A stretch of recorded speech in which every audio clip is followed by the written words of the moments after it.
కాకినాడలో కుర్చీలాట సాగుతోంది. ఖాళీ అయిన పోస్టు తమకంటే తమకేనని పలువురు నేతలు చెప్పుకొస్తున్నారు. తమ వాళ్ళ కోసం చాలామంది సీనియర్లు లాబియింగ్ మొదలుపెట్టేశారు. దాంతో ఇప్పుడు Kakinada urban development authority chairman గిరి హాట్ టాపిక్గా మారుతుంది. ఎవరికి ఛాన్స్ దక్కుతుందో అనే చర్చ మొదలైంది. నిజానికి ఈ పోస్టు తొలుత జనసేన పార్టీ జిల్లా అధ్యక్షుడిగా ఉన్న తుమ్మల బాబుకి కేటాయించారు. ఏడాదిగా ఆయన ఆ పదవిని నిర్వహిస్తూ వస్తున్నారు. ఇటీవల ఆయన రాజీనామా చేశారు. ఆయనకు డీసీసీబీ చైర్మన్గా అవకాశం రావడంతో ఉమ్మడి తూర్పుగోదావరి జిల్లా పోస్ట్ కావడంతో ఆయన కాకినాడ అర్బన్ డెవలప్మెంట్ అథారిటీ పోస్ట్ని వదులుకోవాల్సి వచ్చింది. ఆయన రాజీనామా చేసిన పోస్ట్ కావడం ఇప్పుడు చాలామంది ఆసక్తి చూపడానికి ముఖ్యమైనటువంటి కారణంగా మారింది. ఇప్పుడు ఎవరికి అవకాశం వస్తుంది అన్న దాని మీద చాలామంది ఆశావాహులు ఖర్చీఫ్ వేసే ప్రయత్నం చేస్తున్నారు. పైగా తమ అనుచరుల కోసం సీనియర్ నేతలు కూడా పట్టుబడుతున్నారు. ఇప్పుడు ఈ ప్రయత్నాల్లో మాజీ మంత్రి యనమల రామకృష్ణుడు, మరో మాజీ ఉప ముఖ్యమంత్రి నిమ్మకాయల చినరాజప్ప వీళ్ళిద్దరూ కూడా ఉన్నారు. నిమ్మకాయల చినరాజప్ప తన ప్రధాన అనుచరుడు పెద్దాపురం మాజీ మున్సిపల్ చైర్మన్ రాజా సూరిబాబురాజు కోసం ఈ పదవిని కేటాయించాలి అని గట్టిగా ప్రయత్నం చేస్తున్నారు. పెద్దాపురం నియోజకవర్గానికే చెందిన జనసేన పార్టీ ఇన్ఛార్జ్ తుమ్మల బాబు రాజీనామా చేయడంతో ఖాళీ అయిన పోస్టు కాబట్టి ఇది మళ్ళీ పెద్దాపురం వాసులకే ఇవ్వాలి అన్నది చినరాజప్ప చేస్తున్న ప్రధానమైనటువంటి వాదన. ఇదే సమయంలో యనమల రామకృష్ణ కూడా తన ప్రధానమైనటువంటి అనుచరుల్లో ఒకరైన మాజీ జడ్పీటీసీ సుర్ల లోవరాజు కోసం గట్టిగానే కృషి చేస్తున్నారు.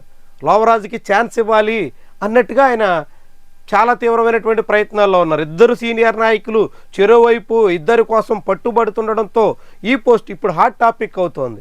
అదే సమయంలో కాకినాడ రూరల్ నియోజకవర్గ తెలుగుదేశం పార్టీ నేతగా ఉన్న కటకం శెట్టి బాబీ కూడా ఈ పోస్టు కోసం ప్రయత్నాల్లో కనిపిస్తున్నారు.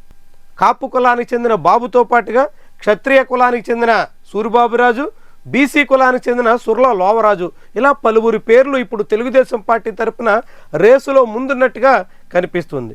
మరి వీళ్ళలో ఎవరికి ఛాన్స్ ఇస్తారు అన్న దాని మీద ఆసక్తికరమైనటువంటి కథనాలు కూడా వస్తున్నాయి. సరిగ్గా ఇదే సమయంలో జనసేన పార్టీ నాయకుడు ఖాళీ చేసిన పోస్టు కాబట్టి ఇది మళ్ళీ జనసేన నేతలకే ఇస్తారు అనే ప్రచారం కూడా ఉంది. జనసేన పార్టీ నేతలు కూడా అందుకు అనుగుణంగా పావులు కదిపే ప్రయత్నంలో ఉన్నారు. ఇప్పుడు తుమ్మల బాబు ఖాళీ చేసిన పోస్టు కోసం పిఠాపురం నియోజకవర్గ జనసేన పార్టీ ఇన్ఛార్జిగా ఉన్న మర్రెడ్డి శ్రీనివాస్ గట్టి ఆశలు పెట్టుకున్నారు. ఆయనకి ఏదో ఒక నామినేటెడ్ పోస్ట్ కేటాయించే అవకాశం ఉంది అని చాలా కాలంగా ప్రచారం సాగుతోంది. పిఠాపురం నియోజకవర్గ ఇన్ఛార్జిగా ఆయన సమర్థవంతంగా పనిచేయలేకపోయారు కాబట్టి అక్కడి నుంచి ఆయన్ని తప్పించి ఆయనకు నామినేటెడ్ పోస్టుతో సరిపెట్టే అవకాశాలు ఉన్నాయి అనే వాదన ఉంది. కానీ ఇప్పుడు మర్రెడ్డి శ్రీనివాస్కి Kakinada urban development authority post కేటాయించాలంటే ఆయన స్థానికుడు కాకపోవడం అన్నది ప్రధానమైన అడ్డంకిగా మారింది. ఆయన అనపర్తి నియోజకవర్గ వాసి కావడం, అనపర్తి నియోజకవర్గం ప్రస్తుతం తూర్పుగోదావరి జిల్లాలో భాగంగా ఉండడం, దాంతో కాకినాడ జిల్లాకు చెందినటువంటి వాళ్ళకే ఈ పోస్ట్ ఇవ్వాలి అనే మాట బలపడేందుకు కారణంగా మారుతోంది. మరి ఇలాంటి తరుణంలో జనసేన పార్టీ ఏ నిర్ణయం తీసుకుంటుంది అనే ఆసక్తికర ప్రశ్న కూడా ఉదయిస్తుంది. ఈ క్రమంలోనే పలువురు పేర్లు వినిపిస్తున్నాయి. కాకినాడ అర్బన్ డెవలప్మెంట్ అథారిటీ కోసం అనేక మంది జనసేన నేతలు కూడా పోటీ పడుతున్నారు. ఖచ్చితంగా జనసేనకే ఛాన్స్ ఉంటుంది అనే ఆశాభావంతో కూడా ఉన్నారు.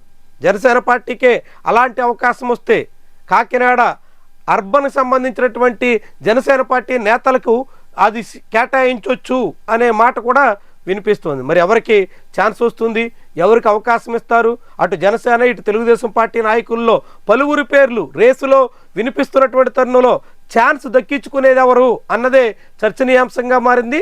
మరి ఇరు పార్టీల అధిష్టానాలు ఉమ్మడిగా ఎలాంటి నిర్ణయం తీసుకుంటాయి, ఎవరికి పట్టం కడతాయి ముఖ్యమైనటువంటి అంశం.